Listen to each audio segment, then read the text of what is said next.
Réduisez vos impôts avec ces stratégies d'investissement avérées. Les impôts font partie des principales dépenses des foyers français. La campagne des déclarations fiscales a déjà démarré il y a plusieurs jours. Découvrez dans cet article les différentes stratégies d'investissements avérées pour réduire considérablement vos impôts. Focus. Les dispositifs disponibles pour l'investissement immobilier. Investir dans la pierre est une valeur refuge. Pour bénéficier d'une réduction d'impôts, vous avez le choix entre plusieurs dispositifs. Pinel Plus permet de profiter d'une réduction de 9%, 12% et 14%. Néanmoins, il faudra s'aligner à de nombreuses contraintes énergétiques. Certains investisseurs se placent toujours sous le statut du Pinel classique dans le cadre d'un investissement dans le neuf. Il est toutefois impératif de vérifier l'attractivité locative du secteur avant de se lancer. Le dispositif de Normandie offre quasiment les mêmes avantages fiscaux que le Pinel Plus. Il est dédié pour l'achat d'un bien ancien qui nécessite des travaux de réhabilitation dont le coût minimum est de 25% du prix global. Déficit foncier est destiné principalement aux contribuables les plus imposés. La défiscalisation avec le dispositif de Malraux et Monuments historiques. Malraux et Monuments historiques propose une réduction allant jusqu'à 30% de la valeur des travaux de réhabilitation, avec une possibilité de répartition sur 4 ans.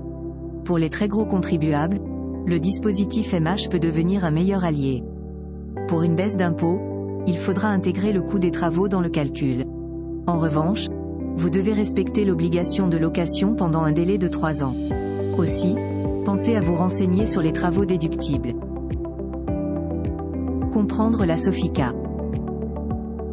Si vous placez votre argent dans une société de financement de l'industrie cinématographique et de l'audiovisuel, le taux de réduction d'impôt peut aller jusqu'à 48% du montant de votre investissement, dans un seuil de 18 000 €. Pour cela, vous êtes tenu de souscrire des parts au sein de la SOFICA.